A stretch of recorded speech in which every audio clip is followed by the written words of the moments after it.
We are in Haddonfield, New Jersey, and I have this basement, or I have a client with a basement that they're looking for something very specific, really custom, and with a lot of design character. So have an open basement. They want a built-in series of cabinets that have a nice color to it. We're going to put a few TVs up on the wall, 3 on one wall, 1 somewhere else, maybe another wall with TVs. They want a game down there, like a golden tee, a golf game. And these lolly columns are sitting right inside this middle of this room. I need to figure something out to bring people together with these lolly columns. I'm not thinking I don't want it just to do a couch. They're just really in the middle of the room. There's nothing else I can do. I want something organic down there. I want to use these natural tones down there. But I want it to be really appealing. So it's kind of, we work through this project together with the homeowner. We're getting the sense that the wall unit is going to have a really nice color to it. So we're going to use a nice deep green, like a hunter green, something nice and bold with really cool pools. We're going to go with my knobs or top knobs and get some pools. I'm going to put a really beautiful piece of marble countertop, real marble countertop, farmhouse sink, and a large format backsplash with a real tight grout pattern, just so it pops. A crown molding there, TVs, a new floor. I'm gonna put carpet down the steps. I'm gonna do a waterproof plank flooring on the base area with the couches, and then this bar between the lolly columns. I don't want any bar. I don't want something boring. I want this organic feel because I have really nice crisp lines with the cabinetry. I have nice neutral floors, natural colors. I want something different, but I also want something that's not, I don't want industrial. It's not really industrial. I don't want something too over the top where, you can't really enjoy yourself because it is a bar. I'm going to put a golden tee somewhere. There's going to be sports TVs. So I'm going to do a live edge bar with an epoxy river going through it. Now, what's really neat is this bar came from a tree that fell in this town through a storm a year ago and was kiln dried. And now we're going to take this tree, pieces of it, and turn it into this 12-foot epoxy river table. Sort of put together. We really had to cut it, got to mark it out for thickness, and figure out what we're going to get rid of, how we're going to get this to set. Now and I'll walk you into the basement to show you, but this setup has 2 posts at opposite ends. So we got to figure out where that's going to be on the live edge, which I marked with this mark. This might be an area for the epoxy to sit. This might be wood, I'm not really sure yet. This is like it's kind of like a fluid design. You get an idea and you kind of work through it in stages. But as you see, I'm gonna follow these natural lines and I'm gonna cut this out. We're gonna be using a 5-inch blade to cut this out, but I don't want flat. You really don't want a flat surface. You want something that looks a little more natural. So if you can see on this one already has a split to it. I'm just gonna follow that split all the way down and work with that and then split this board, give ourselves a nice wide place to put the epoxy. It's gonna be pretty sharp. Let me show you the basement. It's gonna be a solid green, dark green. But what I'm doing is I'm building this color up with a really dark gray, and that's gonna give me some base to it to allow my green to have some body to build up. Now, if I prime this white or a really light color, it's gonna take more coats to cover the finish coat. So anytime you're gonna go dark color as your finish, you wanna take the same light reflective value color and then have some primer for that. So let's say, I think the light reflective value of the final color is a 9 out of 100. So this is a 9, but this is gray. Now, again, my final color is green. I don't have many dark green primers. So that's why a lot of primers are made in gray. It's pretty universal. So let's say a really, really light white would be a 95 on that light reflective scale. This is a 9. If I used a regular white primer, it's just gonna take my finish coats, which are more expensive, harder to do, and it's gonna take more body, more finish coats to get that solid green. So this is why we start with the darker color. It is awesome. And I love my organic pattern where you can stand there, you can put drinks down, you can talk, and it doesn't have any really sharp corners. So there's plenty of places to stand. There's gonna be bar stools.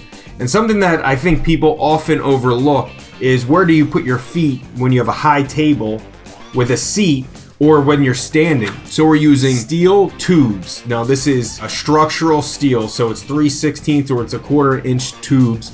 One is 2x2, the other one is 2x4. They hold up the table. And besides the steel tubes, they are held up by a beech tree plank that's about 3 inches thick. That's the inside that's holding up the steel, that's holding up the table. This thing, you can stand on it. I was standing on it to wire the lights. It is really, really neat. The epoxy process, the whole way that this thing went down was a scientific experiment to start. Because we had the tree that we had to split in half, and we had to split those in half again. So we almost have a book matched end where the tree kind of went like this.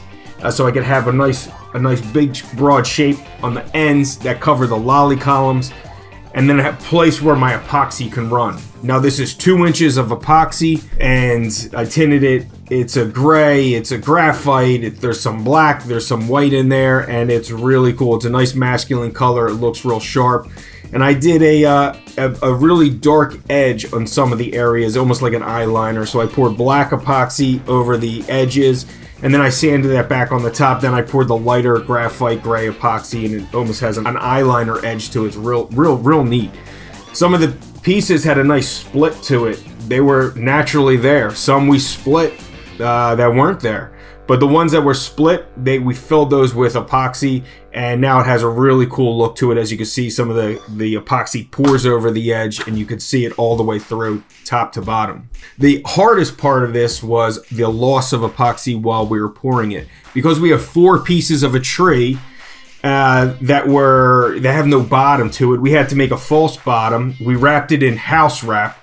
And even so, with all that protection, we still had epoxy pouring through, because there's really the tiniest pinhole, the epoxy will run out. It's not like you're creating an epoxy table and you have a table to work on. Sometimes you put the epoxy into a box, more or less, and then you pour it, and there's really nowhere for it to go. We had lolly columns going through our table, and we had 4 separate pieces.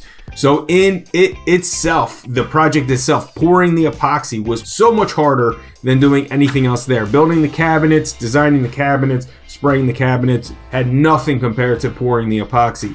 The other part was the thickness of one end of the table was 3/16 thicker than the other end. This is how it came from the mill.